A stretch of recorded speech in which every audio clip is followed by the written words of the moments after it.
Aaliyah and Beyoncé, both admired for their immense talent, unique styles, and impact on music. For years, fans and media outlets alike have fueled a rivalry narrative between them, pitting these two iconic artists against each other as if they were destined to clash. The comparisons suggest that they were in competition, as though each of their careers could only succeed at the other's expense.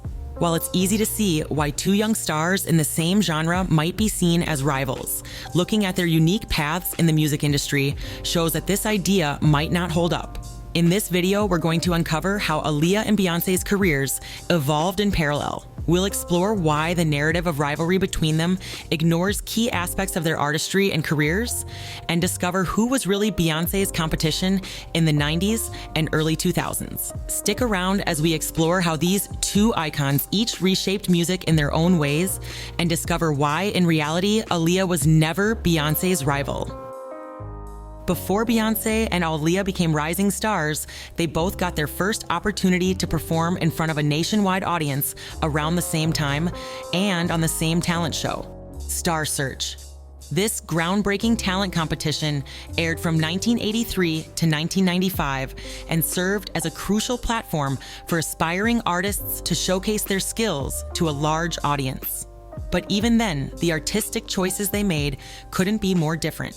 In 1989, a 10-year-old Aaliyah took a bold step with her appearance on the show, where she performed the classic My Funny Valentine. Funny Valentine, sweet comic Valentine, you make me smile with your heart.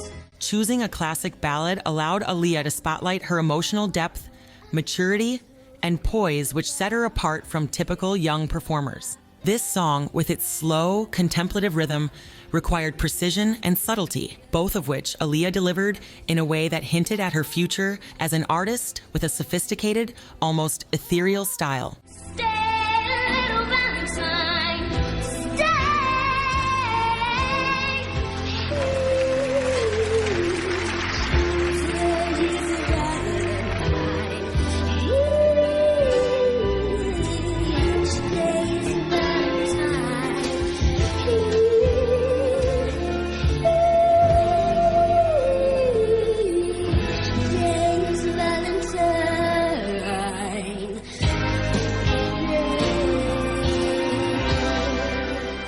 Beyoncé, meanwhile, took the stage in a different setting with her group Girls' Tyme in 1992.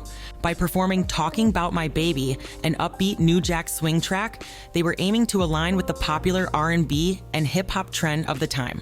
I got a secret, but I ain't gonna tell ya unless you promise me that you won't tease me. This energetic and group-centered performance emphasized charisma, dance, and harmony, a decision that underscored Beyoncé's potential as a dynamic group leader. I like love's got a hold on me. If this is wrong, I don't wanna be free. So who do you like, Sensei?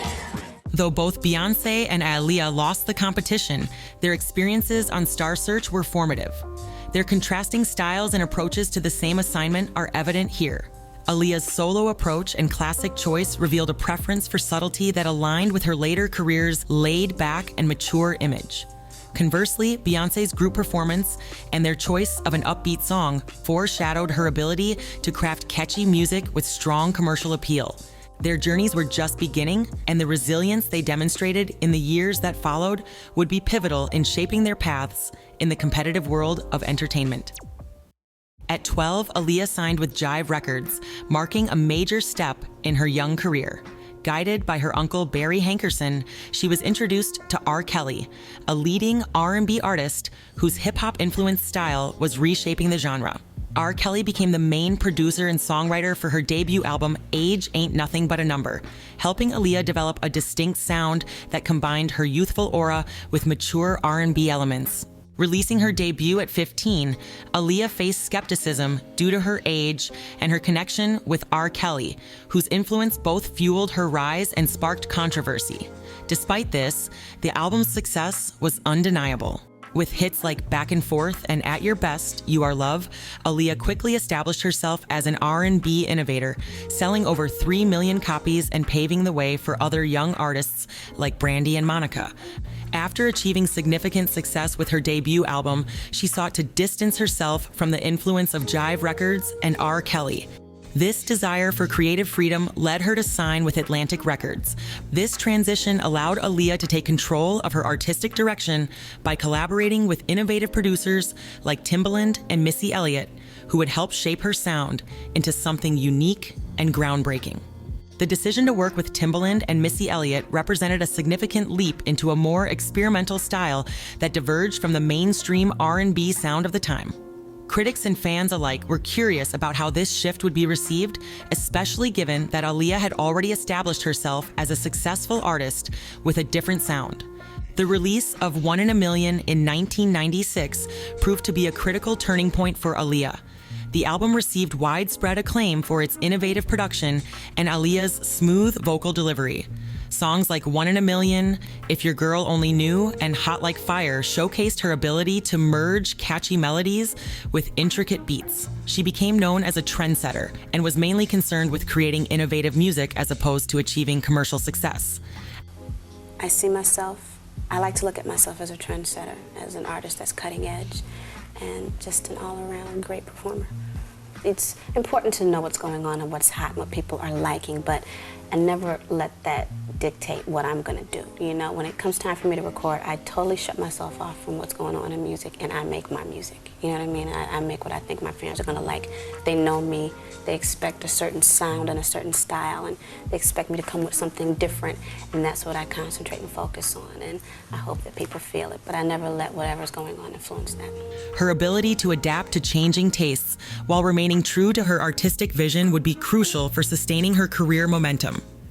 While Aaliyah had become a rising star by the age of 17, Beyonce and Girls' Tyme were still struggling to break through. After being dropped by Elektra Records, the group rebranded as Destiny's Child in 1996.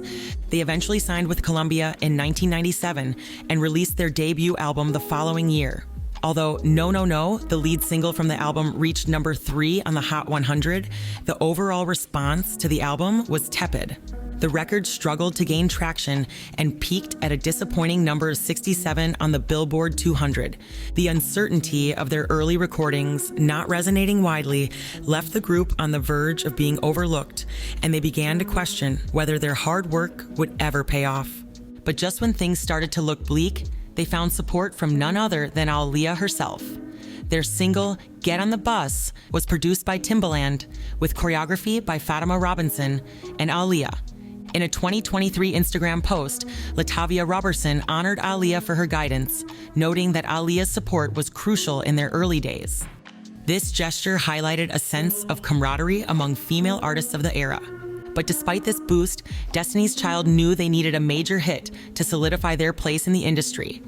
In the late 1990s, Destiny's Child was at a pivotal moment. Their debut album in 1998 achieved moderate success, but failed to establish them as top-tier stars, leaving the group uncertain about their future.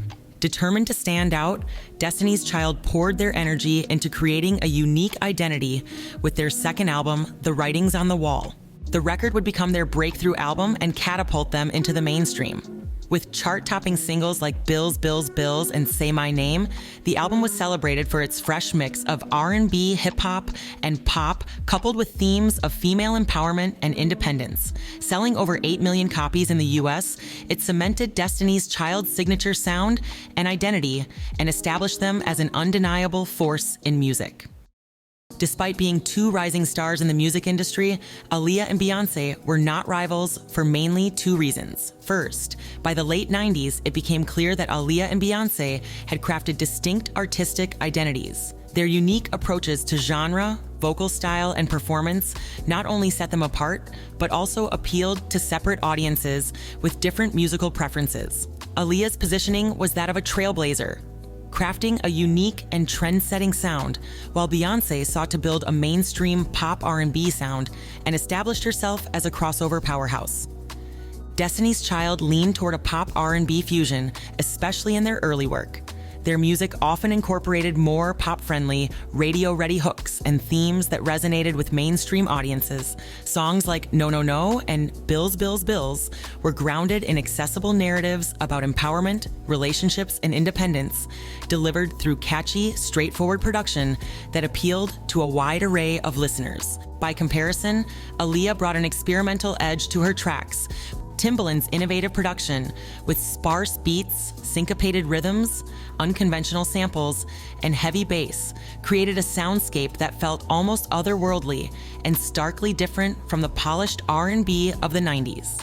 The experimental structure of Aaliyah's music, which emphasized mood and atmosphere over a more conventional pop structure, paved the way for today's alternative R&B genre. Aaliyah's voice, soft and whispery, was a perfect match for this minimalist sound. It allowed her to communicate vulnerability and sophistication in a way that subverted the more power-focused vocal styles of the era. She essentially redefined the concept of cool in R&B by favoring subtlety over vocal acrobatics. Her vocal style was smooth, laid back, and almost ethereal, embodying an understated confidence. As a group, Destiny's Child had a more dramatic vocal style characterized by powerful harmonies and melismatic runs. Beyoncé's commanding lead vocals, paired with the harmonizing background of the rest of the group, created a rich, layered sound that amplified the messages of strength and resilience in their lyrics. Their vocal style was built to stand out, grabbing attention with its intensity and showcasing the collective talent of the group.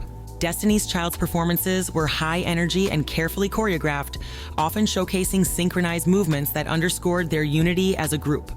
They combined bold costumes, powerful dance routines, and a high degree of polish to create performances that were larger than life. This approach not only matched their empowering, often assertive lyrics, but also appealed to audiences who were drawn to more overt displays of charisma. In contrast, Aaliyah's music videos and performances were marked by a cool, almost cinematic style.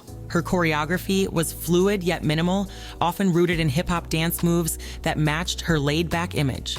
This understated approach allowed her to retain a mysterious aura, making her performances memorable for their effortless cool rather than high energy. This made her an icon for those looking for a more understated urban sound that subtly challenged conventions.